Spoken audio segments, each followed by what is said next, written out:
Minister. Why is this government so slow to respond to when there is European laws made to help the people of Ireland, the SMEs of Ireland, when it comes to the toolbox that you were given? I'll just give one example. When the fuel crisis came, we asked you to help the SMEs, road hauliers, and for transport around this country and help people for the SMEs in this country. You brought out a fund for only people that had a road haulage licence, which actually took out 65% of the trucks in this country, between trucks and vans. It took them out, but you only supplemented one side of it. You didn't supplement all. When it comes now to an energy crisis in this country, Newcastle West had 4 butchers. We now have 1 because of the outcosts. And I'm going from town to town and village to village where we have SMEs that are relying on energy, and the government haven't reacted because they don't seem to understand the consequences of all these small businesses closing down. We now know that in everybody's ESB bill that we see that you have 64% is from renewables, and we now see that we're being charged at a high rate of a gas rate. Why can't you react fast enough? You brought the VAT down to 9%. You gave the people in Ireland €600 inclusive of VAT, which brings it down to €550. The taxation system in this country is killing the SMEs because of the energy costs. I want to save lives, I want to save families, I want to save businesses, and I want to save communities.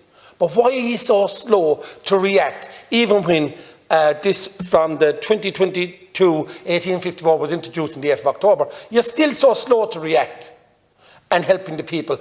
There'll be no businesses left in the rural areas, and you're only going to end up that the multinationals that can actually sustain this will stay open and the SMEs will close. Thank you.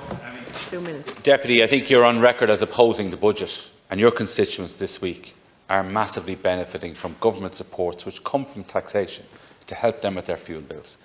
So every one of your constituents on fuel allowance this week is getting an unprecedented lump sum to help them with the difficult challenges that they face. Every household in your constituency, and you opposed all this because you keep giving out, is getting €600 onto their bills in three lump sums. The government has been working very hard and is about to open up significant measures for the SME sector. We've done a huge amount at European level. We've gone to the European Union, we've worked together with all the other governments, and together we've made these decisions. We've got action to attract new gas supplies into the European market, including for ourselves. The European Union countries have stored 90% of the requirements.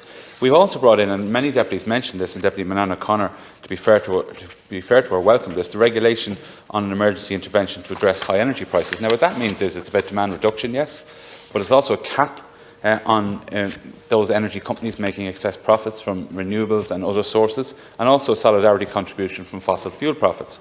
Now that comes into effect, as one deputy asked what was the delay, but if you read the regulation, it comes into effect, we're required to comply with it from the 1st of December. Now there's massive work to do that, because yes, the price of energy is a key consideration for us. But the businesses in your constituency also, and in my constituency and all across the country, also need security of supply. We have to make sure that we actually can give them the supply. So there's 2 sides to this, getting the price down and making sure we have the supply, and the government has been entirely focused on that. I think by any measure we've achieved substantial results in the face of that, and we'll continue working on it as well. Thank you, Deputy. Deputy